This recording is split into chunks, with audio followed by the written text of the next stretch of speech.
Good evening, all, and welcome back to Dark Fears. Tonight, we journey deep into the scorched heart of the Mojave Desert, through forgotten corners of endless sand, isolated outposts, abandoned highways, and places where help does not reach.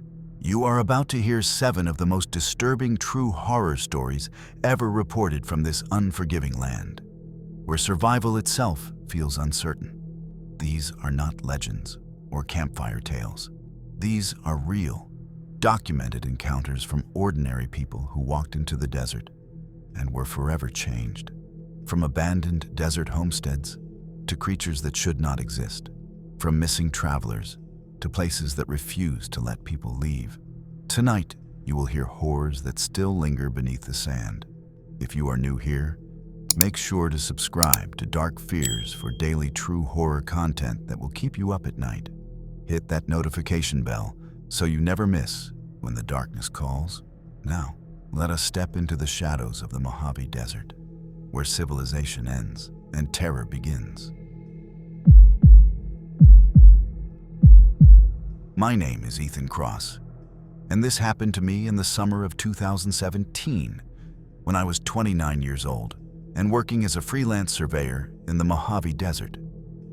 I took the job because it paid well and because I thought I understood the desert. I grew up camping, hiking, believing that as long as you respected nature, it would leave you alone. That belief didn't survive the first 3 nights out there. I was assigned to verify old boundary markers near a stretch of desert that barely appeared on updated maps. No cell service, no nearby towns, just miles of sand, jagged rock, and a silence so deep it felt heavy in my ears. My only company was my truck, my equipment, and a weathered journal left behind in the cabin I was told to use as a base camp. The journal wasn't part of the assignment. I found it tucked beneath a loose floorboard on my first night, its pages warped by heat and age. The first entry was dated 1989.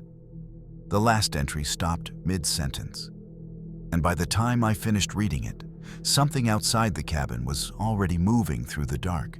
I didn't sleep much that night. The wind scraped against the cabin walls in uneven bursts, like fingers dragging across dry wood. Every few minutes, something heavier passed nearby, slow and deliberate, circling just beyond the reach of the porch light. I told myself it was a coyote, maybe a mule deer. But coyotes don't walk on 2 legs, and deer don't stop and listen. The journal sat open on the small table beside my bed. I couldn't stop reading it. The entries talked about shadows standing where shadows shouldn't, about footsteps that never left prints, and about a rule written over and over again. Never follow the lights. Around 2:40 a.m., the generator flickered. That's when I heard knocking. Not pounding, not scratching. Knocking, slow, patient, and human. 3 taps on the cabin door.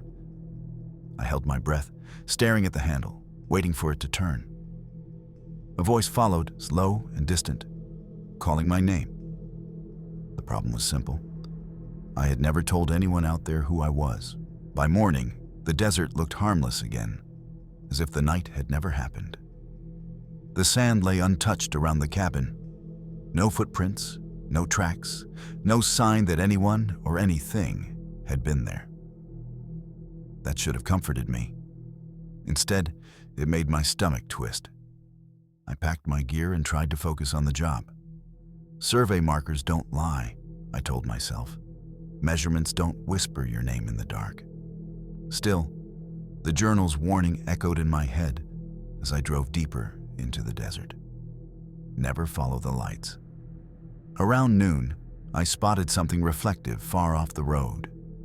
At first, I assumed it was sun glare off scrap metal. Then it blinked. Once, twice. A steady pulse, like a lantern being raised and lowered. There shouldn't have been anyone out there. No campsites, no service roads. Yet the light moved slowly across the dunes, stopping whenever I stopped, as if waiting for me to decide. I shut off the engine. The silence rushed back in, thick and suffocating. The light brightened in response.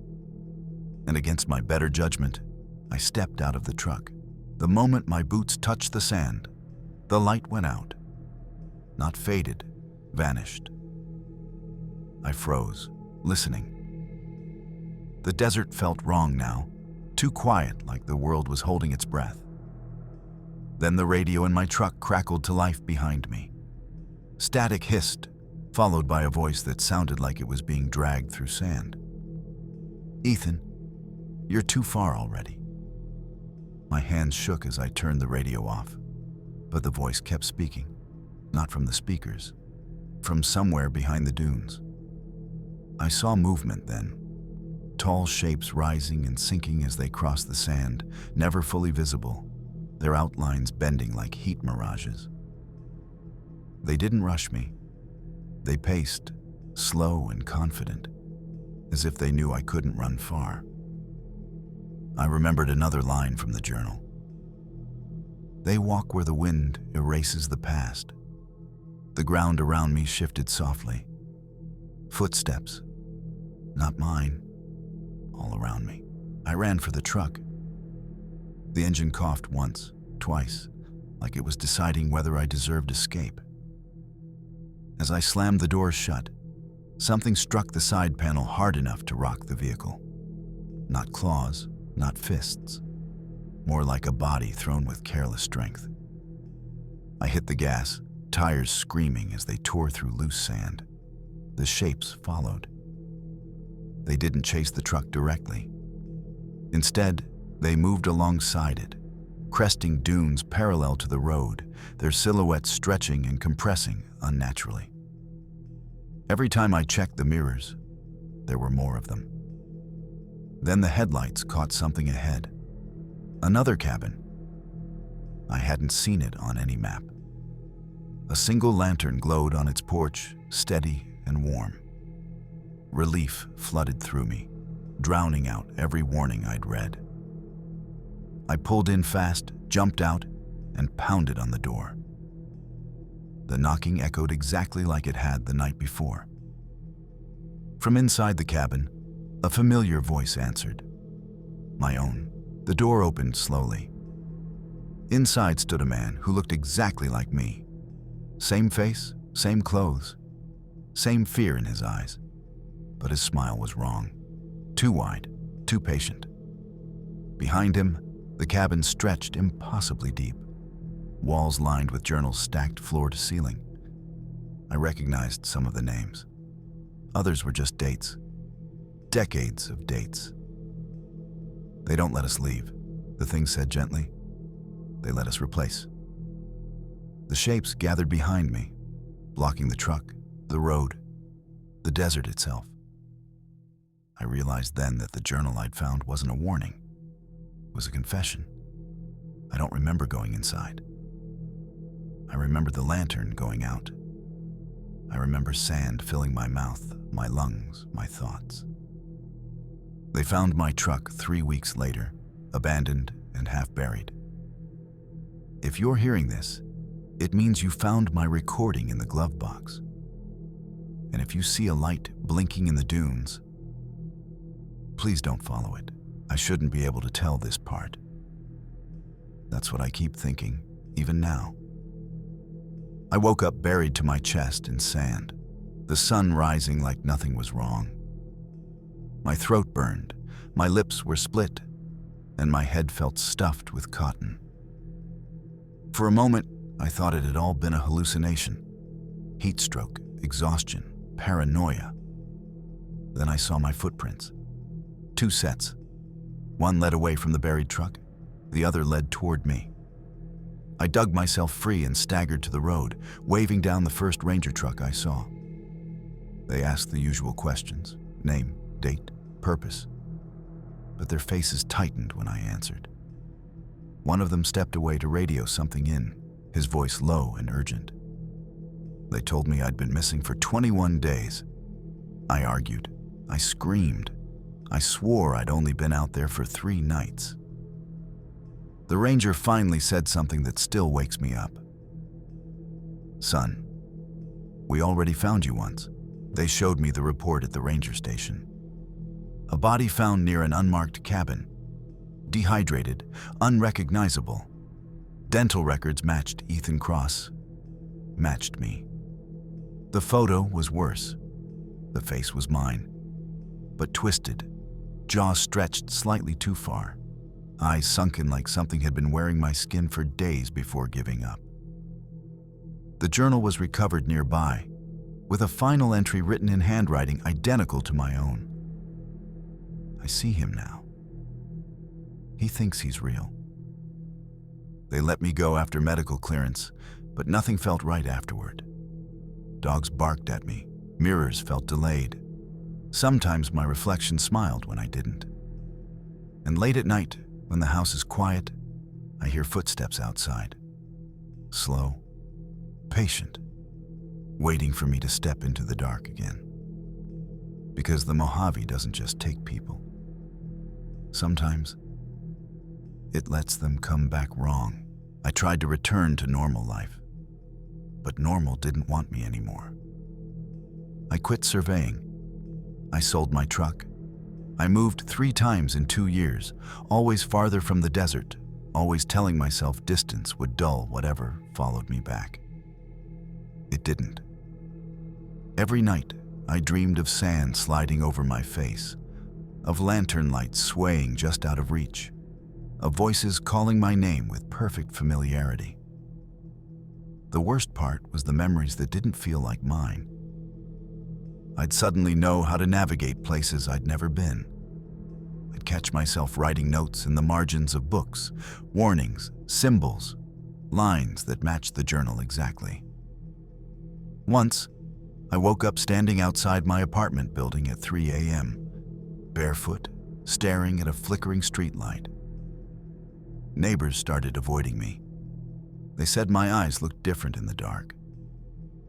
And sometimes, when I'm exhausted, when I stop fighting the fear, I feel something inside me relax. Like it's relieved I'm finally letting go. Like it's been waiting patiently its entire life. I'm recording this because the dreams have changed. Now, they're not dreams. Last night, I found sand in my shoes. Real sand. Warm. Smelling faintly of dust and metal. My phone showed photos I don't remember taking. Lantern lights in the distance, dunes under moonlight, a cabin porch glowing softly. One photo showed me standing outside the cabin door. Another showed the door open. I know what's happening now. I understand the truth the journal tried to pass on. There aren't many of them. There's only one, and it moves on by letting itself be found. If I disappear again, if someone else reads this story and thinks it sounds familiar, please remember one thing. If you're driving through the Mojave Desert and you see a light blinking between the dunes, keep driving, because whatever walked out of the desert wearing my name is still looking for someone else to replace. My name is Caleb Moreno, and this happened to me in October of 2019, during what was supposed to be a simple overnight drive through the Mojave Desert. I was relocating from Arizona to California for a warehouse job, chasing stability after a rough divorce. I left late to avoid traffic, figuring I'd sleep at a rest stop and finish the drive by morning. The desert felt endless that night. Black sky, cold air, the road stretching forward like a ribbon disappearing into nothing. At around 11:30 p.m., my GPS recalculated and directed me off the highway onto a narrow, cracked road with no signs and no reflectors. I hesitated, but the fuel gauge was low, and the GPS insisted this route would save time. 10 minutes later, I realized something was wrong. The same burned-out mile marker passed my headlights again and again. The radio lost all stations at once, replaced by a soft, rhythmic clicking, almost like someone tapping a fingernail against glass. I told myself it was interference. But deep down, I knew roads weren't supposed to loop, and the desert ahead didn't feel empty anymore. I tried turning around. The moment I slowed and twisted the steering wheel, the engine stalled without warning. Every dashboard light flickered on at once, bathing the car interior in red and amber like a warning system screaming silently. The clicking on the radio stopped. That's when I heard breathing. Not mine. It came from the back seat, slow, deliberate, too close to be imagined. I didn't look. Every instinct I had told me that if I turned my head, something irreversible would happen. Instead, I locked the doors with shaking hands and whispered out loud, "I'm just passing through." The breathing paused. Then I saw movement outside the windshield. Shapes standing just beyond the reach of the headlights, tall and narrow, their outlines bending like heat distortion even in the cold night air. They didn't approach. They waited. The engine suddenly roared back to life on its own. The GPS screen refreshed. Same road, same direction, same promise. Continue for 12 miles. And something in the desert seemed pleased that I had no choice but to obey. I don't know how long I drove after that. Time felt elastic, stretching and snapping back without warning. The dashboard clock flipped from 12:07 a.m. to 12:08 a.m., and then stayed there, no matter how far I went. My phone showed no signal, no time, just a black screen that reflected my own pale face staring back at me. Eventually, exhaustion overpowered fear. When my headlights swept across a road sign that read, "Rest Area, 1 mile," relief hit me so hard I laughed out loud. I followed the sign down a gravel turnout and parked beneath a single, flickering lamp. The rest area was wrong. No other cars, no vending machines, no bathrooms, just cracked concrete and a long wooden bench facing the desert. The lamp buzzed overhead, drawing insects that made no sound when they hit the glass. As I stepped out, the air felt thick, like I was walking underwater. I realized then that the desert wasn't silent. It was listening. I sat on the bench, telling myself to breathe, to think rationally. That's when I noticed the scratches carved into the wood beneath my hands. Names, dates, hundreds of them, layered over each other, worn down by time and desperation. Some were crossed out. Others ended with shaky lines that trailed off like the writer never finished. One message stood out. "Do not sleep." The lamp above me flickered harder, plunging the rest area into brief pockets of darkness. Each time the light came back, something felt closer. Not moving, just nearer. I could sense it behind me, inches from my back, breathing in time with my own lungs. I stood up too fast and nearly collapsed. That's when I heard footsteps crunching on gravel. Someone was approaching from the desert. A man stepped into the light, hands raised, face strained with relief. He looked normal, human.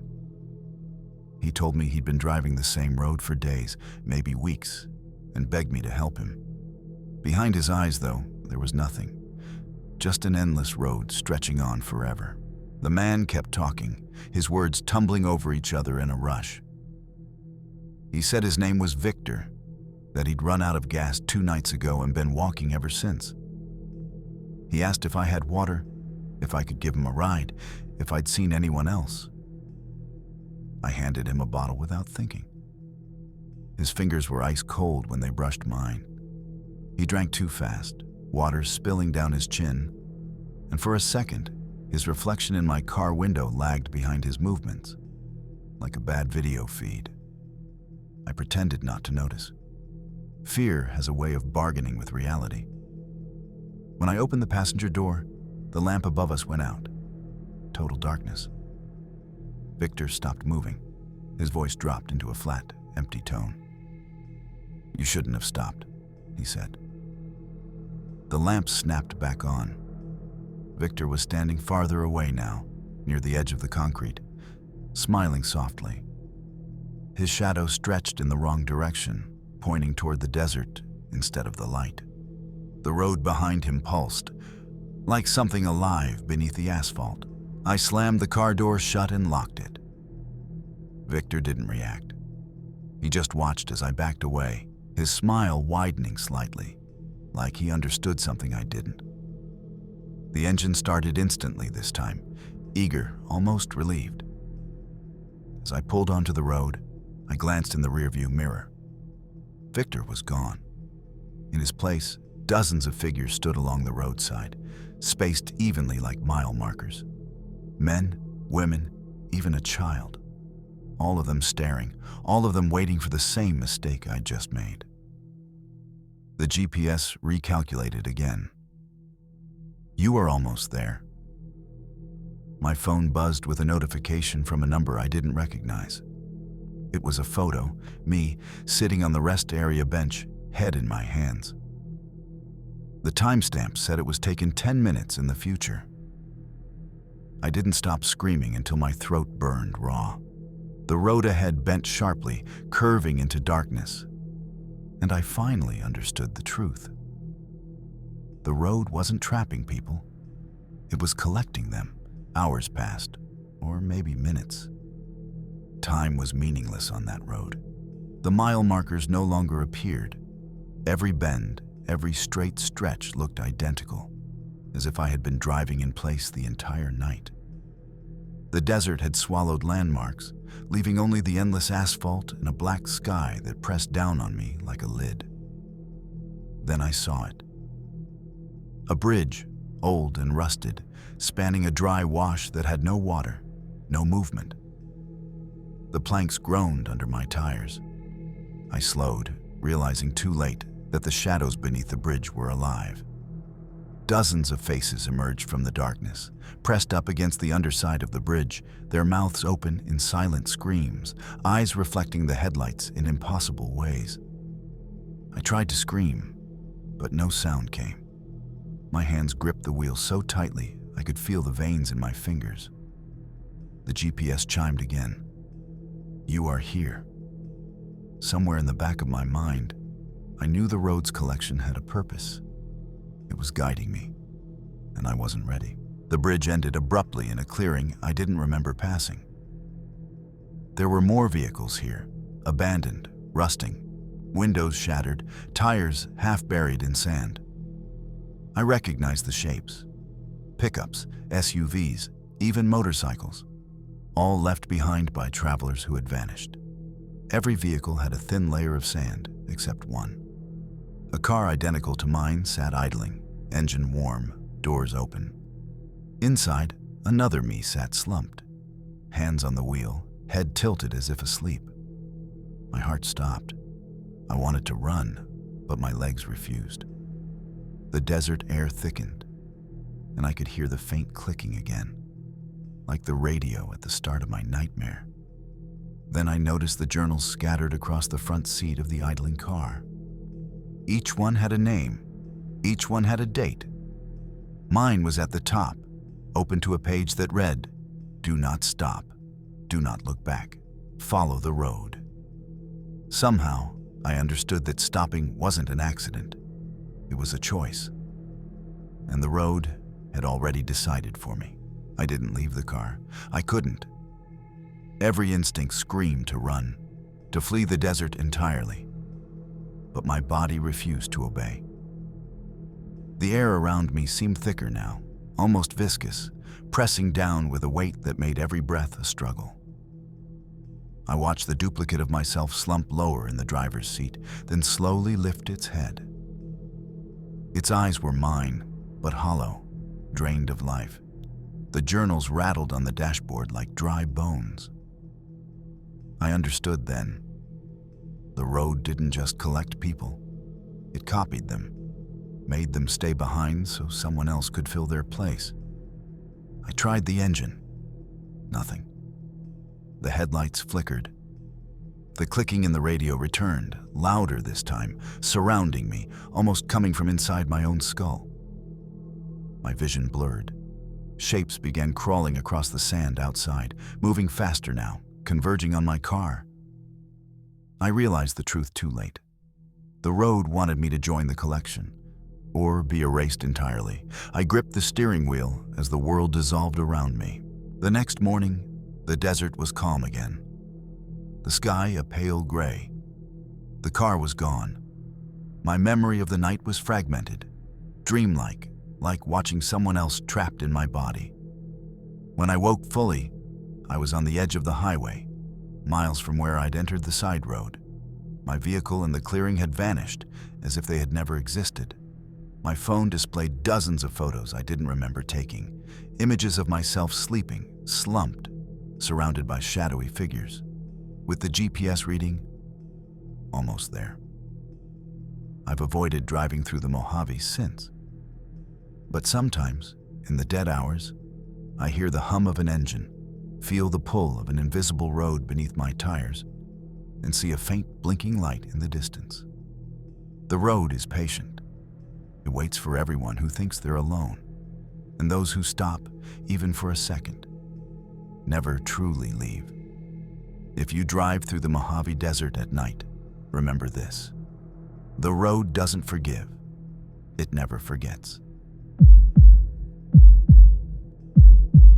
My name is Lila Hart, and this happened to me during a solo camping trip in the Mojave Desert in the spring of 2020. I'd recently quit my corporate job and decided to reconnect with nature, hoping the isolation would clear my mind and calm my anxiety. What I didn't expect was how unforgiving solitude could be out there.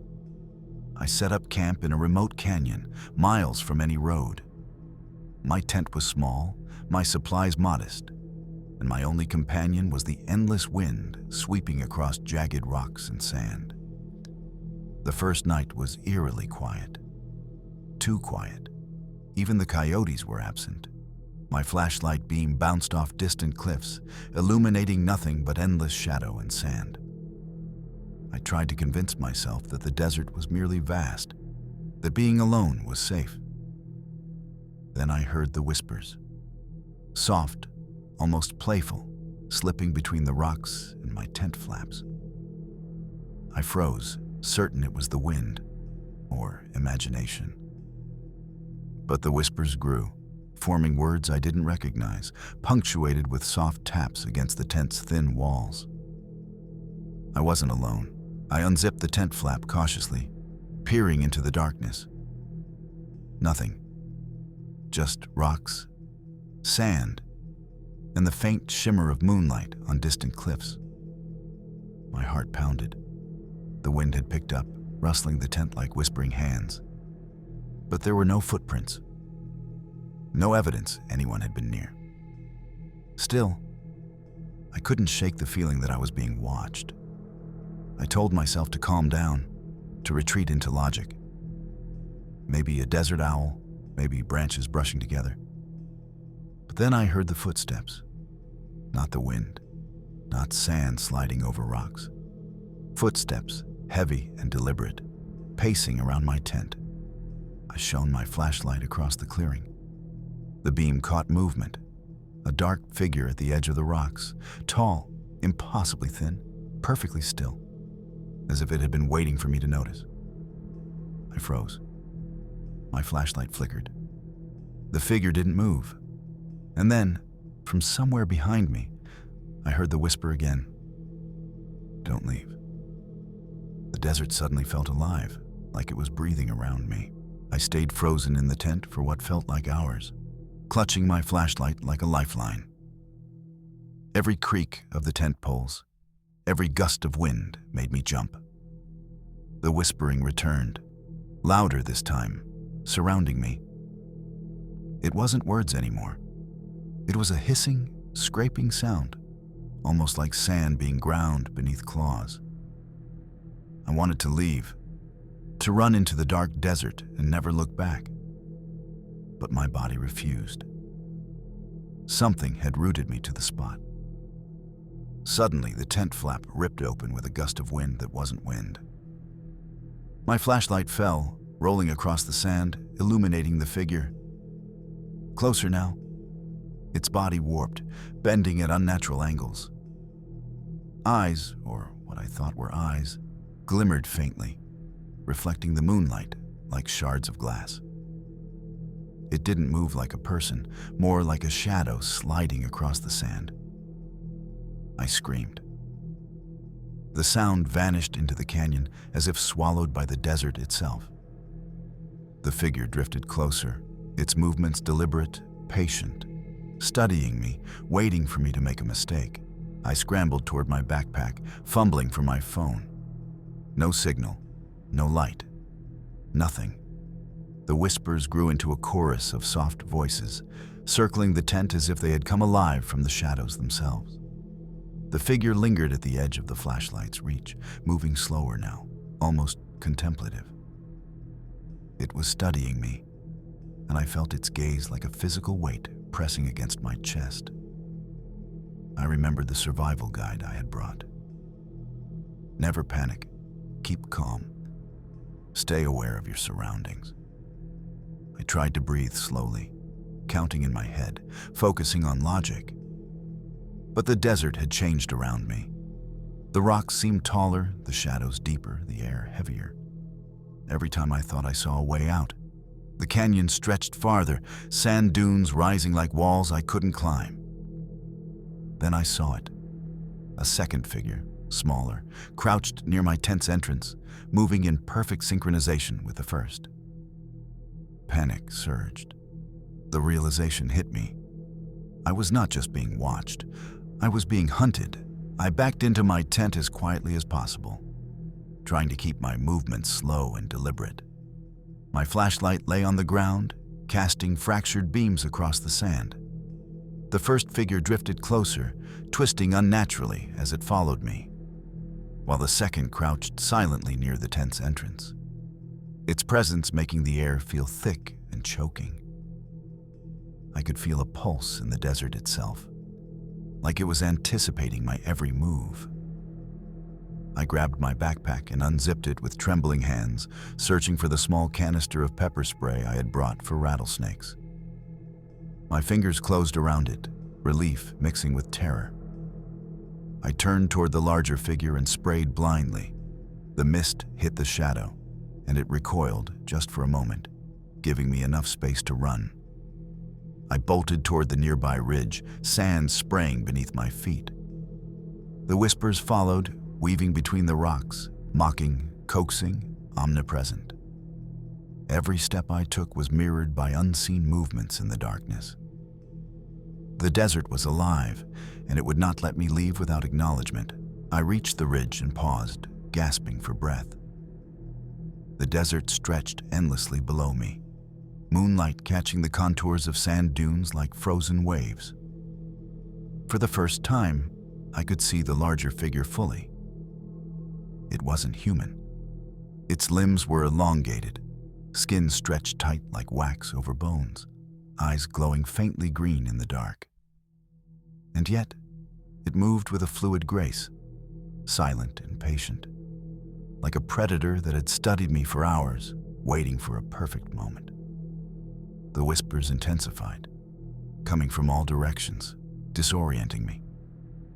I stumbled backward and caught my foot on a rock, falling hard. As I struggled to rise, I realized something worse. Dozens of smaller figures were emerging from the desert floor, climbing dunes, sliding across sand like liquid shadows. They weren't running. They didn't need to. They were everywhere.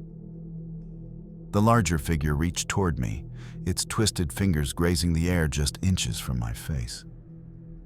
I understood then that the desert wasn't just haunted. It was a hunting ground, and I was the prey. I scrambled to my feet and ran down the ridge, sand giving way beneath me with every step. The whispers turned into shrill cries, echoing off the canyon walls, surrounding me from every angle. I could hear them shifting, sliding, climbing over each other to keep pace.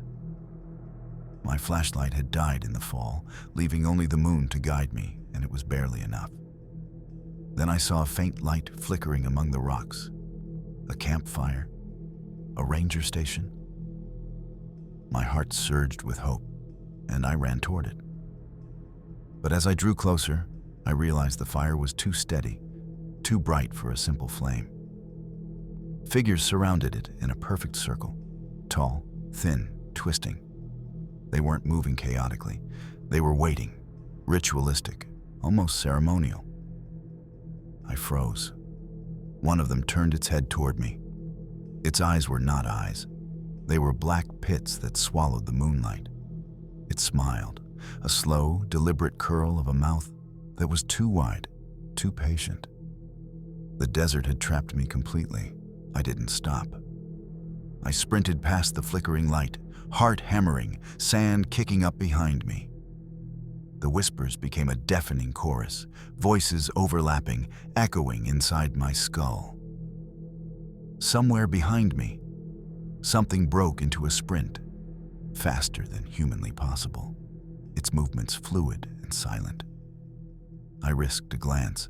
Its elongated limbs carried it over dunes effortlessly, gliding more than running. I found a rocky outcrop and dove behind it, gasping for air. The figures slowed at the edge of the ridge, tilting their heads as if studying me, amused. That's when I noticed them. Small handprints, pressed into the sand, leading in every direction, all converging toward me.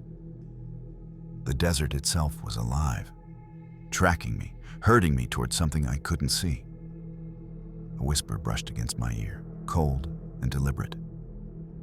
"You can never leave alone." Panic surged, freezing me momentarily. The realization hit. The desert didn't just hunt, it fed on fear, and it always claimed a companion for those who trespassed. I ran blindly, my feet sinking into soft sand with every desperate step. The whispers escalated into screams, echoing around me, but there was no one. At least, no one I could see. The moonlight revealed nothing but the endless dunes and jagged rocks, yet I could feel them, surrounding me, herding me toward some unseen trap. My backpack had fallen somewhere in the chaos, my flashlight long gone, and yet I couldn't stop.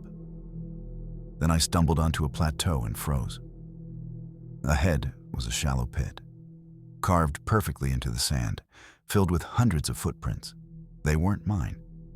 They belonged to those who had come before me, campers, hikers, travelers, all who had entered the desert alone. And they led straight to the center, where a shadow taller than any human crouched, waiting. A figure emerged from the darkness, gliding across the sand, its green eyes fixed on me. The desert had a face now, and it was hungry. I realized the truth too late. The desert didn't just scare you, it claimed you. I tried to run, but the sand became thick, almost alive, clinging to my legs. The whispers merged into a single voice, cold and commanding. "Stay, or join them." Panic surged, and I tried to fight, digging my hands into the sand, clawing at the dunes. But the figure advanced with impossible speed, reaching me before I could escape. Its hands closed around my shoulders, not with force, but with inevitability. I felt a pull, a tug at my very being, like the desert itself was dragging me into the pit. Then I woke. My tent was quiet, the desert still. My flashlight flickered weakly, and my backpack lay where I had dropped it. But I knew the whispers hadn't ended. The desert had marked me. I could never be truly alone again. Every time I close my eyes, I hear them, waiting for the next lapse, the next moment I wander too far into their domain. My name is Derek Sullivan, and this happened to me on a photography trip through the Mojave Desert in late summer 2021. I'd been chasing shots of the sun setting over the sand dunes, hoping to capture the desert's raw beauty. But what I found was anything but beautiful. I parked near a ridge that overlooked a vast valley, with only my Jeep, my camera gear, and the wind to keep me company. The sun had just dipped below the horizon when my phone buzzed. No service. no messages. Just a strange signal. Help. The letters were bright white against the black screen, blinking rhythmically, almost like a pulse. I thought it was a prank or a glitch and ignored it, continuing to set up my tripod. Minutes later, the signal returned. This time, it was louder, almost insistent, filling the Jeep with static. Then came a voice, distorted but clearly human, whispering, "Derek, come to us?" The desert suddenly felt alive, and I realized the call wasn't coming from my phone alone. I laughed nervously, trying to convince myself it was my imagination. I stepped out of the Jeep and scanned the horizon. Nothing. Just dunes, jagged rocks, and the fading light. But then I heard it. Soft footsteps crunching against sand, irregular, deliberate. Not my own. I turned back to the Jeep, but my phone now displayed a map I didn't recognize. Lines converging toward a point deep in the desert, a location that didn't exist on any app. Panic clawed at my chest. I considered driving back, but the GPS recalculated, forcing me toward the phantom signal. A sudden wind gust blew sand into my eyes, and when I wiped it away, I saw a flickering light in the distance, barely visible over a ridge. The voice returned, louder, almost impatient. "We're waiting. Don't stop." Every instinct screamed to turn around, but something in the desert, the signal, the voice, the unseen watcher, drew me forward, relentless. I trudged through the sand, phone clutched tightly in my hand, following the blinking light and the disorienting GPS lines. The desert night was colder than I expected, the wind carrying distant, unplaceable sounds that set my nerves on edge. Every dune I crossed seemed to stretch farther than the last, like the desert was growing around me, reshaping itself to trap me. The light flickered ahead, and I realized it wasn't stationary. It moved, slowly, almost deliberately. I thought about turning back, but the GPS recalculated instantly, mocking me with a new route. Every instinct screamed to run, but my legs obeyed the pull. Suddenly, a shadow darted across the dunes. Too fast, too fluid to be human.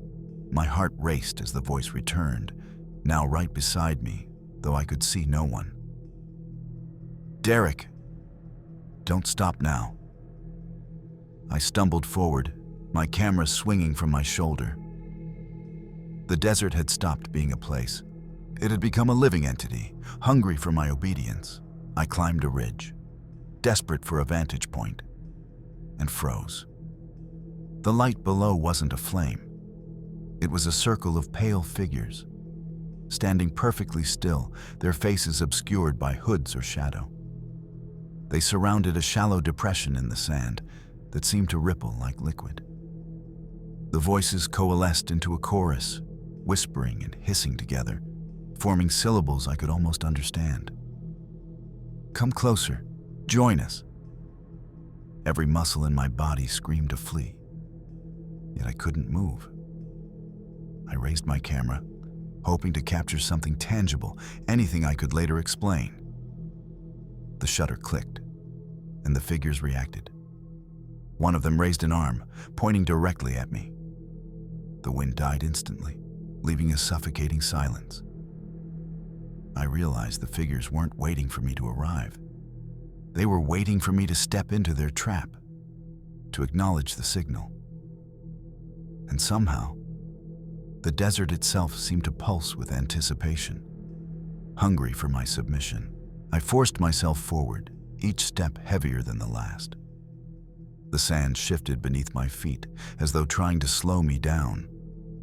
The figures remained motionless, their pale forms blending with the night, yet their presence pressed against me like a weight. My phone continued to pulse in my hand, the word "help" flickering rhythmically, a heartbeat that matched my own racing pulse. As I neared the circle, I could see that the depression in the sand wasn't natural. It glimmered faintly, almost like liquid mercury, and the closer I got, the more distorted the reflections became. Shapes writhed inside it, like something alive trapped just beneath the surface. I wanted to retreat, but the GPS glowed with new urgency, forcing me forward. The voice spoke again, this time unmistakably human, yet otherworldly. "Derek, it's your turn." The figures leaned slightly, synchronized, their forms stretching unnaturally. I realized the signal had lured me here intentionally, and whatever pulsed in that sand was waiting to claim me. I stumbled backward, fear overwhelming reason. My eyes darted across the figures, searching for a weakness, a sign that I could escape. But they were perfect, identical in stance and movement, like reflections of a single, malevolent entity. The wind began to swirl again, carrying whispers that clawed at my mind, pulling me toward the depression. My hands shook as I aimed my camera at the sand, hoping the lens could somehow give me control, some barrier between myself and the entity below. The shutter clicked, and suddenly the reflection in the sand froze. A face stared back at me. It wasn't mine, but it knew everything about me. Panic surged. I dropped the camera. The GPS glowed one final time, a line extending straight into the sandpit. I understood. The signal wasn't a call for help. It was a lure, a trap designed to make me step forward willingly. The figures tilted forward slightly, waiting patiently, inexorably, for me to obey. I couldn't stop. My legs moved on their own, drawn toward the pit like iron to a magnet. The figures shifted in perfect unison, advancing slowly as if encouraging me forward without touching. My mind screamed to resist, but the whispers had burrowed inside me, threading doubt and fear together until I felt powerless. When I stepped closer, the sand rippled violently. Shapes burst upward, not fully formed, half human, half shadow, writhing and twisting as they emerged. They screamed silently, their faces stretching impossibly, mouths opening wide with hollow despair. I realized that the signal was not merely a lure. It was feeding on fear, on attention, on life itself. Every heartbeat I took, every breath I drew, empowered it. The largest figure extended a hand toward me. Its skin was pale but translucent, showing veins like dark rivers running beneath it. I wanted to turn, but I knew instinctively it would be useless. The desert had me exactly where it wanted, and the voice whispered again, "Step closer, Derek. Become part of the signal." I tripped and fell, sprawling across the sand. The shadows surged around me, almost playful, almost curious, yet undeniably predatory. My hands clawed at the ground as the depression seemed to pulse, pulling the air, the desert itself, into its center. The figures circled me now, closer than I thought possible, their synchronized movements hypnotic. I looked at my phone one last time. The screen displayed a simple, unblinking message: obey or disappear. Every instinct screamed to resist, to run in the opposite direction, but my body was betraying me. The whispers had become a roar, a collective voice pulling at my very thoughts. Then, without warning, the sand beneath me began to sink. Slowly, methodically, like liquid pulling me in. I reached out blindly, but there was nothing to grab. The figures leaned over me, watching, waiting. The desert had claimed its space, and I understood fully that the signal was not a cry for help. It was a declaration of ownership. I screamed as the sand swallowed me up to my waist. The pit pulsed beneath, alive, tugging relentlessly. The figures leaned closer, their faces just beyond recognition, hollow and endless, their eyes glowing faintly in the moonlight. I reached out with trembling hands, clawing at nothing but sand and shadow. The whispers had become a roar in my mind, a chorus of thousands, each syllable demanding surrender. I remembered the jeep, my supplies, my life outside this desert. But it was already gone, irrelevant in the face of the desert's hunger. A hand, or what felt like one, brushed against my arm, cold and heavy, and I felt myself being dragged closer. I tried to resist, but my own limbs refused to obey. Every step I took was both mine and not mine, guided by some unseeable force. I realized then that the signal hadn't been a cry for help. It was a beacon, and I was the latest answer it had called. The final moments were surreal. My vision blurred as the pit pulled me completely beneath the glowing surface. The whispers merged into a single voice, clear and terrifying. Now, you belong. I felt my body stretch, dissolve, and reshape, as if I was becoming part of the sand, part of the signal itself. Shapes swirled around me, echoing my movements, whispering secrets I didn't want to know. Time lost meaning. I was no longer fully myself, yet fully aware, trapped in a space between the living and the desert's will. When I awoke, or what I think of as awakening, I was outside the circle, under the dim pre-dawn sky. My jeep was intact, my camera untouched, and yet everything felt different. I could hear faint whispers whenever I closed my eyes, and my phone occasionally flickered with "help." I understand now. The desert doesn't just trap you physically, it marks you, binds you, and waits. And one day, it will call again.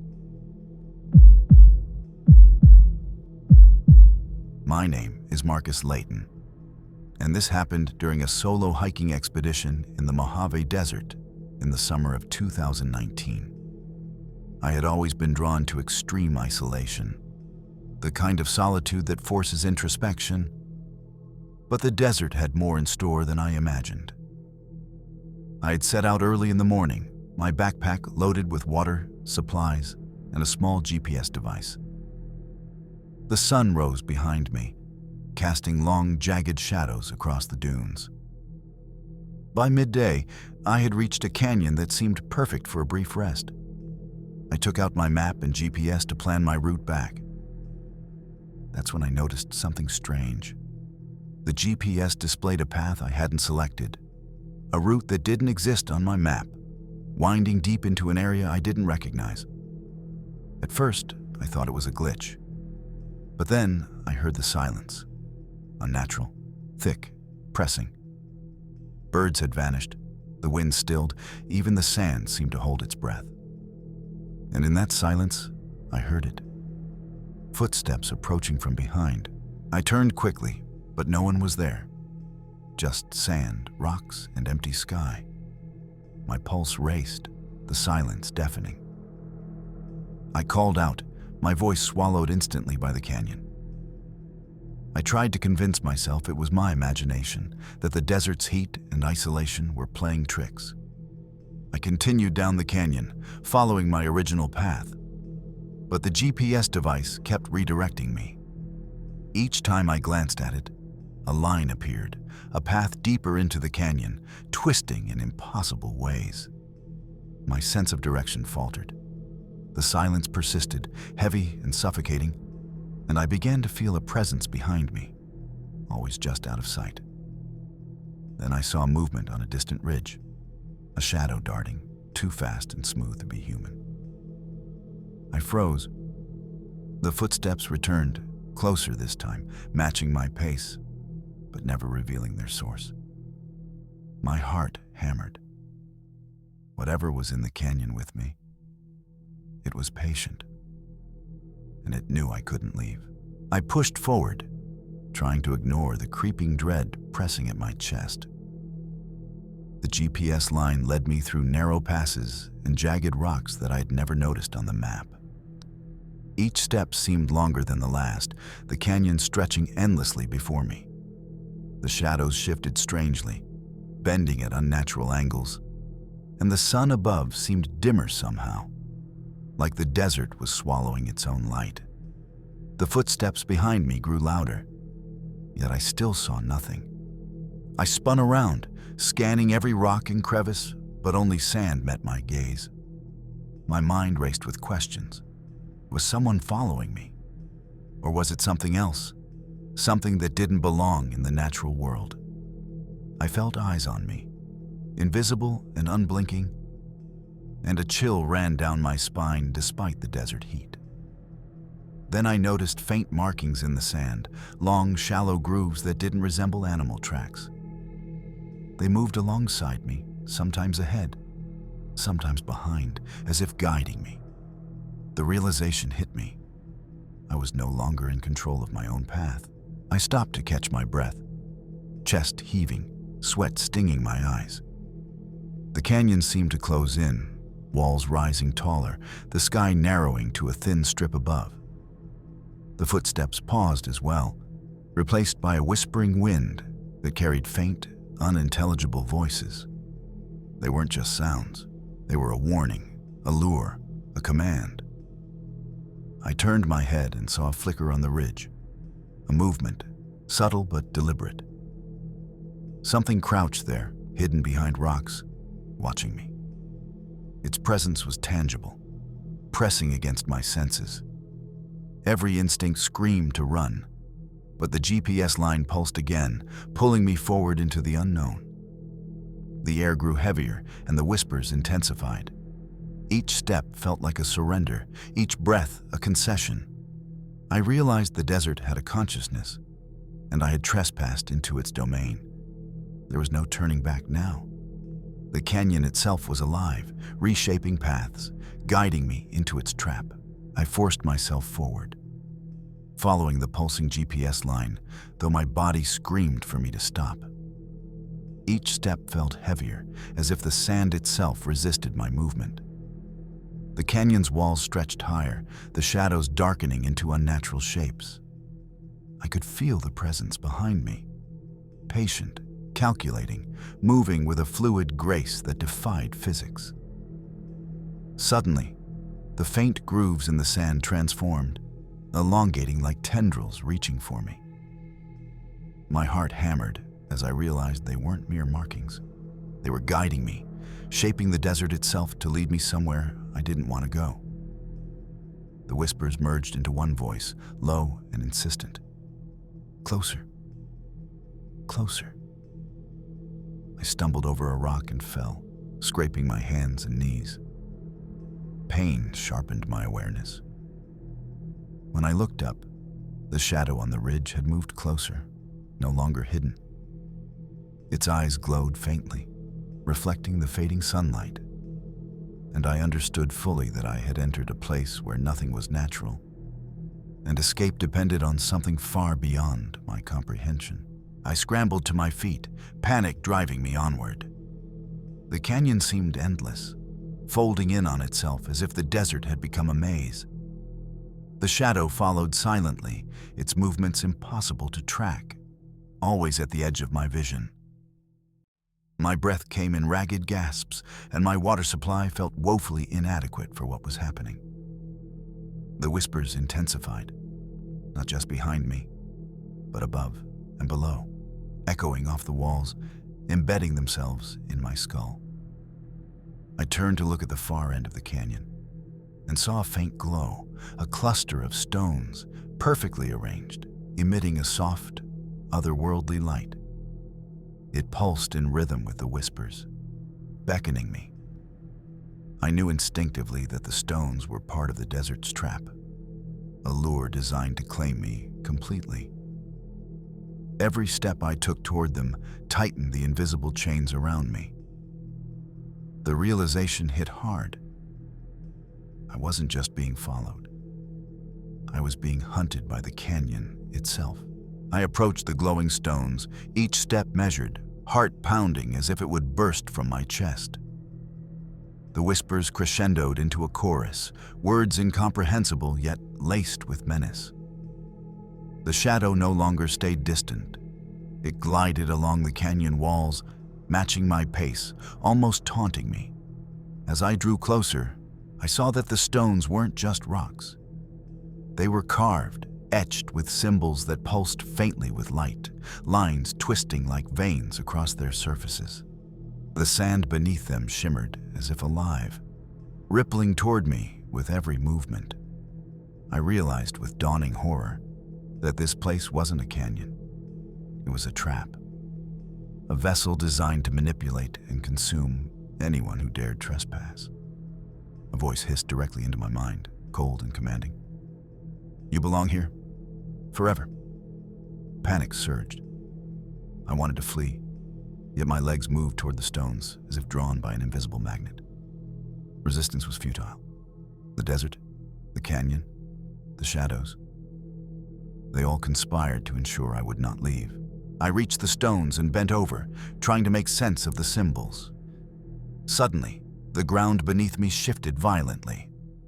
I stumbled and nearly fell into a depression that had appeared, glowing faintly with the same otherworldly light as the stones.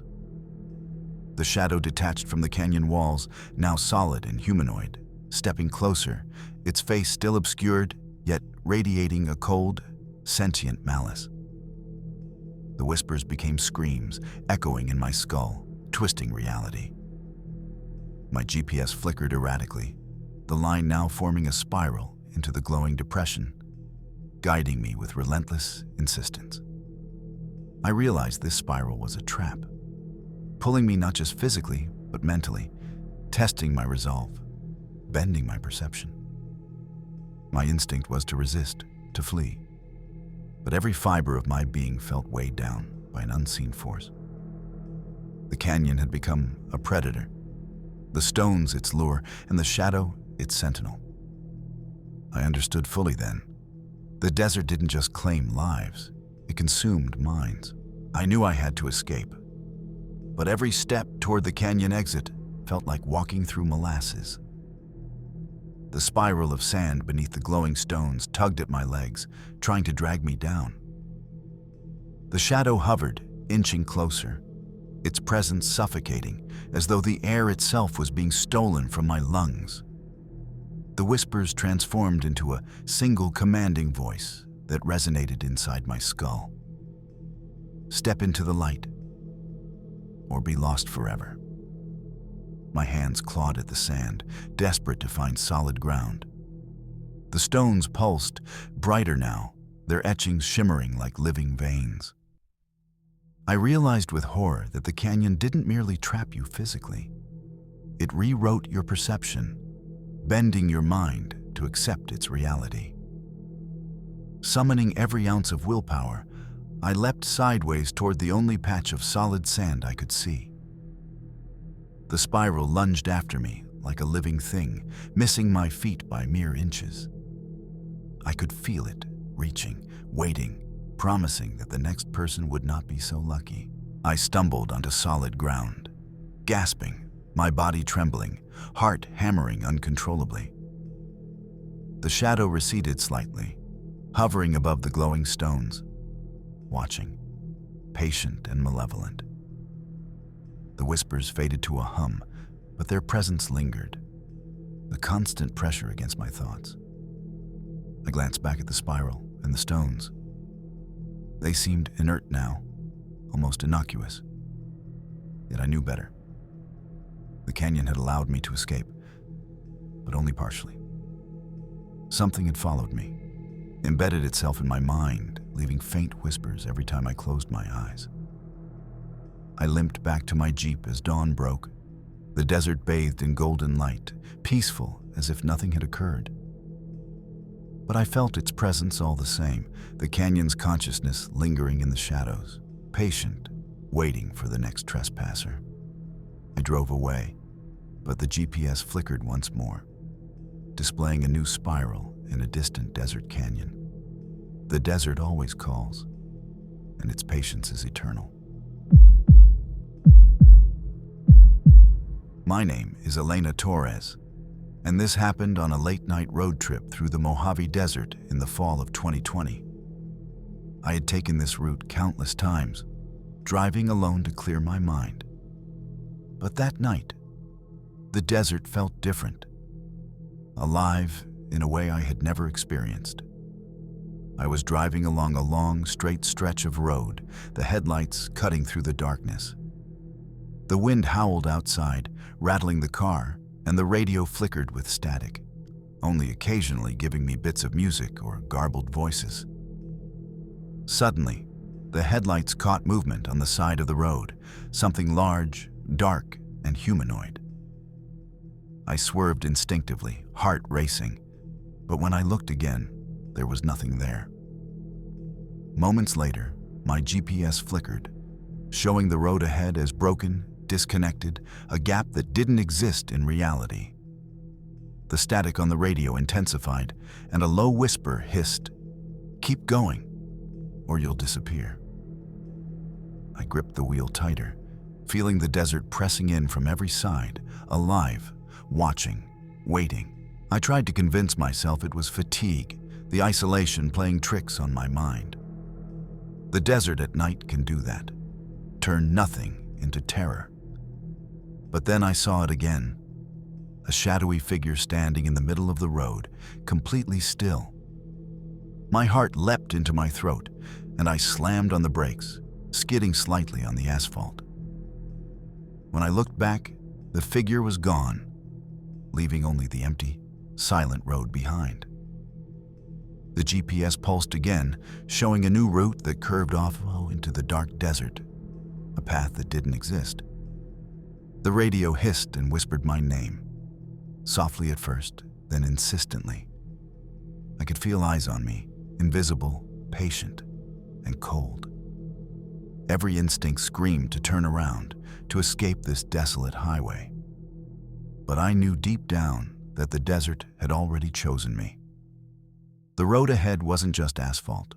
It was a trap, alive, and waiting to claim anyone foolish enough to drive alone after dark. I forced myself to keep driving, gripping the wheel so tightly my knuckles turned white. The headlights cut through the desert darkness, but the road ahead seemed to shift, subtly twisting and stretching in impossible ways. Every mile felt longer than the last, and I noticed the signs along the highway had changed. Places I had passed countless times now bore names I didn't recognize. The whispering voice returned, clearer this time, echoing inside the car. "You can't leave. Not yet."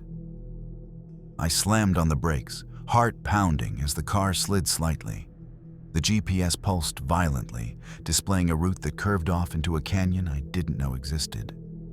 I could see a faint glow in the distance, like a cluster of street lights. But as I approached, the lights flickered and vanished. The shadow appeared again, standing just at the edge of the road, impossible to ignore. The desert felt alive around me, the asphalt stretching and bending, shaping itself to keep me trapped. My pulse raced as I realized there was no escaping this road. I tried to rationalize, telling myself it was exhaustion, a hallucination brought on by isolation. But then the radio changed. Static dissolved into whispers, my name, repeated over and over, growing louder and more insistent. I slammed my hand on the dial, trying to turn it off. But the voice persisted, now mingling with distorted music. The shadow moved with a fluid, impossible speed, always at the edge of my vision. I blinked, and it was closer. My heart pounded so violently, I could feel it in my throat. The GPS line now formed a spiral, pulsing ominously, and the faint glow ahead was no longer stationary. It moved, drifting across the desert sand, like a predator leading its prey. Panic surged, but I couldn't stop. The car moved forward almost autonomously, as though the desert itself had taken control. I realized with absolute terror that this stretch of road was alive, sentient, and every instinct to escape would be ignored. I gripped the steering wheel with every ounce of strength I had left. But the car seemed to move on its own. The GPS pulsed like a heartbeat, guiding me deeper into the desert, toward places I had never seen. The shadow followed relentlessly, its form stretching and bending in impossible ways. Every blink made it closer, until I could swear it was inside the car with me, leaning over the seat, invisible yet tangible. The whispers became a chorus of voices, overlapping, distorted, calling not just my name, but recounting memories no one else could know. Panic consumed me. The road itself appeared to ripple beneath the headlights, bending and folding like liquid asphalt, urging me onward. I realized with a growing sense of dread that the desert had claimed the night as its domain, and any attempt to resist would be futile. The shadow, the whispers, the shifting road, they were all connected. A single predator intent on claiming me, and I was moving exactly where it wanted me. I could see faint lights in the distance, a promise of civilization, or so I thought. But as I approached, the lights flickered and twisted, elongating into strange, unnatural shapes that hovered just above the desert floor. My pulse raced, and sweat poured down my face as the whispering voices became deafening, screaming not in words, but in commands I could feel pressing directly into my mind. The shadow lunged, or at least it felt like it did, and my vision blurred. For a moment, I thought the car might stop, that I might escape. But the road beneath me curved impossibly, folding like paper. I realized this was no ordinary desert. The Mojave was alive, aware, and capable of bending reality to ensnare me. Desperation took over. I tried steering wildly, praying to break free, but the GPS continued to pulse, the spiral line pulling me forward. Resistance was meaningless. The desert had already decided I belonged to it. I could feel the car's momentum slipping beyond my control, as if the desert itself had seized the wheel. The lights ahead, the false hope of safety, flickered violently, distorting into jagged shapes that hovered and darted across the asphalt. The shadow moved fluidly inside my peripheral vision, now appearing almost solid, pressing against the windows, bending the light around it. The whispers had transformed into a commanding roar, echoing not only in my ears, but inside my skull. Every nerve screamed at me to stop, to turn, to abandon the car, but my body refused. It was as though I was driving myself into a trap I couldn't escape, every heartbeat synchronizing with the pulsing GPS spiral. The desert's malevolence became undeniable. I realized the road itself was a predator, and the lights, the shadow, the whispers, they were its teeth, its jaws, its lure. Every instinct I had screamed that this was no ordinary highway, no ordinary night. I was at the mercy of something far older, far more patient, and far more intelligent than myself. Panic and disbelief clawed at me as the desert tightened its grip. The road twisted into impossible angles, folding over itself, and I felt the car slipping between dimensions, between reality and something darker. The shadow now hovered directly above the car, stretching impossibly tall, faceless, its presence radiating hunger. I realized the spiral on the GPS wasn't just a path. It was a countdown, a ritual guiding me to the desert's ultimate claim. My radio screeched violently, the static forming shapes that resembled faces, screaming silently. The lights ahead had coalesced into a glowing portal of sorts, beckoning me forward. Desperation fueled my reflexes. I gripped the wheel tighter and pressed the accelerator, praying I could outrun the pull of the road. But the desert had already made its decision. Every instinct, every ounce of willpower was being bent, tested, and absorbed. There was no turning back. The Mojave wanted me, and it always got what it wanted. I felt my mind fraying as the car approached the glowing portal.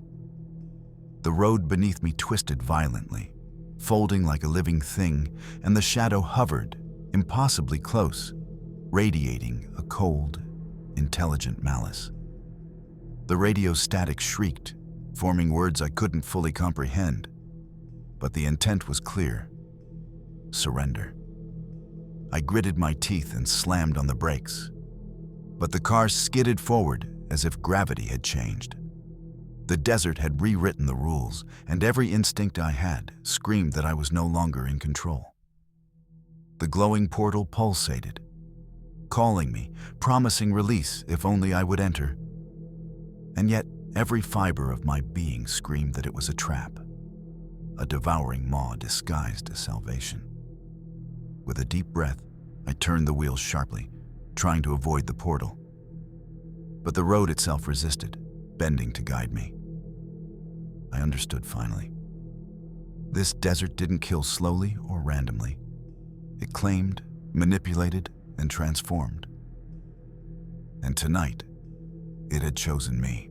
In a final surge of desperation, I managed to jerk the wheel, narrowly avoiding the glowing maw ahead. The portal pulsed violently, the shadow recoiling slightly, but I could feel its presence embedding itself in my mind, a permanent mark of the desert's claim. The GPS went dead, the spiral vanished, but the whispers lingered, faint yet unrelenting. When dawn broke, I found myself on a familiar stretch of road, miles from where the portal had appeared.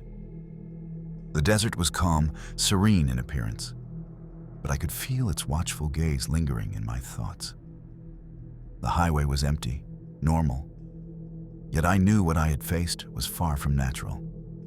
Even now, months later, every time I drive alone at night, I feel it. The pull of the Mojave, the shadow in the corner of my vision, the whispering of a road that is alive. Some roads aren't meant to be traveled, and some deserts never let go.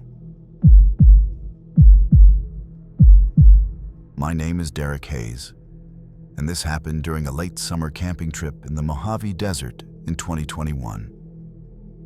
I had gone alone, seeking solitude in starlit skies for photography, never expecting that the desert would show me a darkness far beyond any night sky. I set up my tent near a rocky outcrop, the Milky Way stretching endlessly above me. The desert was silent, save for the occasional wind stirring the sand.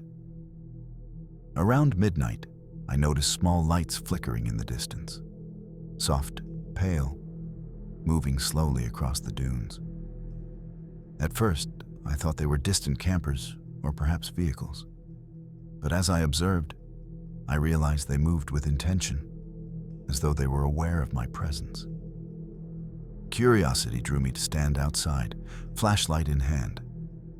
The lights stopped abruptly, hovering, almost pulsating in sync, and I felt a strange pressure in the air, like the desert itself was watching me. The hairs on the back of my neck stood on end. Something was out there, and it wasn't human.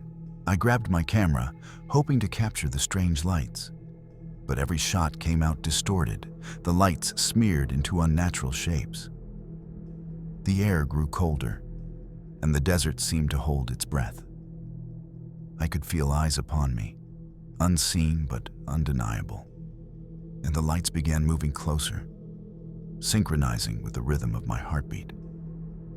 I called out, half in jest, half in fear, but the silence answered, broken only by the faint flickering of the lights.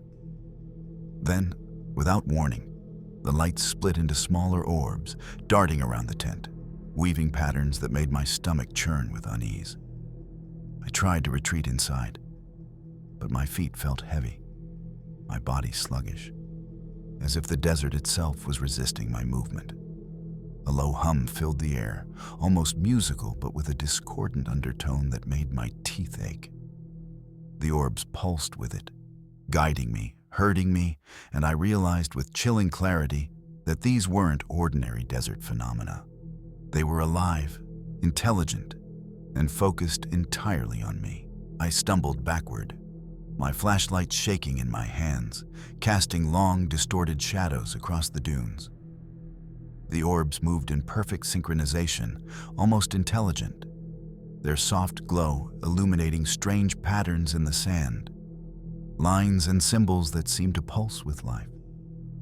My heart raced, and I realized that the desert itself was participating in this ritual, guiding the lights, shaping the night around me.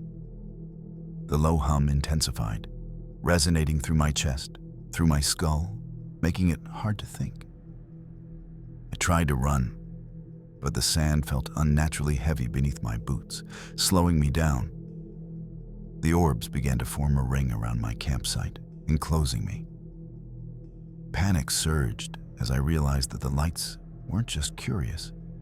They were hurting me, controlling my movements like a predator guiding its prey. I shouted, desperate, but the desert swallowed my voice. Every instinct screamed that these lights were not just phenomena. They were alive, aware, and that I had trespassed into something far older and more sinister than I could comprehend. I dropped to my knees, panting, trying to make sense of the impossible scene around me. The orbs hovered just above the sand, rotating slowly, pulsating in rhythm with that haunting hum. Every pulse sent shivers through my body, and I could feel a presence pressing down on me, cold and intelligent, probing my thoughts. Then one of the lights broke formation, drifting closer until it hovered directly in front of my face. It was brighter than the others, almost blinding. And I felt a wave of dizziness as though it was reading my mind, sifting through memories and fears. My camera flashed involuntarily in my hands, capturing images that seemed alive, moving even after the shutter clicked. I understood with absolute certainty that these lights weren't natural. They were entities, ancient and patient, and I had wandered too close. The desert wasn't just empty space, it was their domain, and I was intruding in a way I might never survive. I scrambled backward, trying to escape the ring of orbs. But the sand beneath my feet felt alive, shifting unnaturally to impede my progress. The larger orb hovered closer, its glow intensifying until it felt like it was burning into my skull. The hum grew louder, reverberating in my bones, vibrating through every nerve, twisting my perception of reality. Panic surged through me as I realized the lights were reacting to my fear, synchronizing their movements with my heartbeat. I tried to shout, to run, but my voice was swallowed by the desert itself. It was as if the Mojave had become a living entity, controlling the very ground beneath me, orchestrating the orbs to trap me completely. In a moment of clarity, I grabbed my camera and aimed it at the largest orb. The flash lit up the entire ring, and for an instant, the orbs recoiled as though stung. I stumbled backward, heart hammering, and for the first time, I sensed a weakness. Something that might let me survive. I scrambled to my feet, desperate, the desert pressing in from every direction. The orbs pulsed violently now, almost impatient, their patterns growing more intricate, weaving shapes in the sand that resembled ancient symbols. My camera shook in my hands as I raised it again, snapping multiple photos. Each flash seemed to push them back, giving me precious seconds to plan my escape. Then I noticed a faint trail leading away from the campsite, barely a depression in the sand. But it felt like the only path not manipulated by the desert. My stomach twisted in fear and anticipation as I ran toward it, the orbs flickering and following, hesitating at the edges of the path. The hum became a piercing shriek, and I felt a cold wind against my back, as if the desert itself was urging me to flee. Every step was agony, the sand pulling at my boots, the night air thick and suffocating. But the trail held, guiding me. And for the first time, hope sparked that I might survive the night. I ran along the faint trail, heart hammering, as the orbs followed. their movements deliberate, almost playful in a horrifying way. Every flicker of light reflected in my peripheral vision, making me feel surrounded despite the emptiness of the desert. The air felt thick, heavy, as if I were moving through water. And the whispers from the night were no longer words. They were emotions, fears, memories, and desires projected directly into my mind. I glanced back and saw the largest orb split into smaller fragments, each darting toward me, cutting off the path behind. The desert had become a predator, and the lights its teeth, closing in. My mind screamed at me to stop, to hide, but the only option was forward, toward the unknown. Every instinct told me the Mojave was alive, sentient, and utterly patient. It wasn't just observing, it was testing me, manipulating me, determining if I was worthy of survival. I knew that one wrong step could end everything. The trail led me to a rocky ridge, offering a slight elevation above the dunes. I scrambled up, hoping the height would give me perspective, a chance to escape the relentless orbs. From this vantage, the lights moved in coordinated patterns, forming symbols and circles that shimmered across the sand. Their intelligence was undeniable, each movement deliberate, predicting my path, reacting to my every action. The hum reached a deafening pitch, resonating deep within my chest, making it hard to breathe. I raised my camera again, using the flash to illuminate the largest orb directly. It recoiled, pulsating violently, and for a fleeting second, the desert seemed to hesitate. My heart pounded as I realized that this might be my only chance to escape, if I could exploit that hesitation. The orbs pulsed rhythmically, almost as if they were breathing. The Mojave Desert, calm and lifeless by day, had become a hunting ground of unimaginable intelligence and cruelty, and I was trapped in its game. I took a deep breath, forcing my trembling hands to grip the camera tightly, and aimed it once more at the largest orb.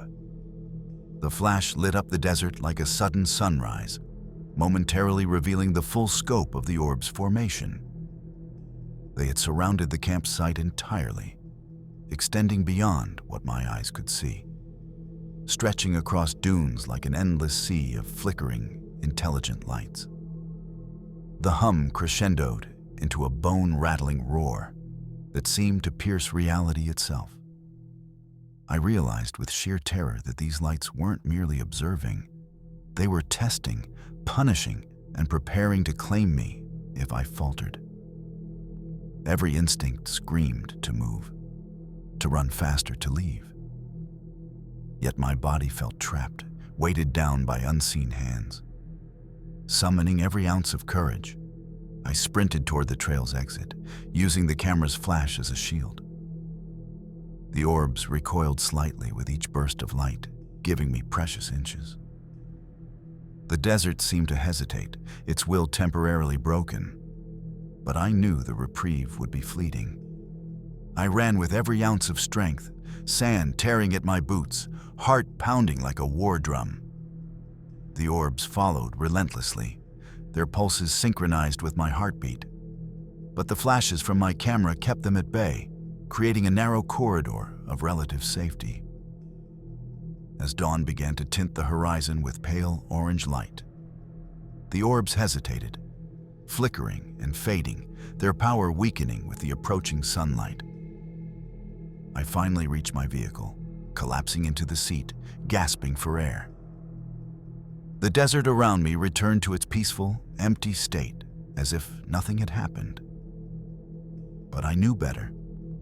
The lights had marked me, their presence forever embedded in my mind.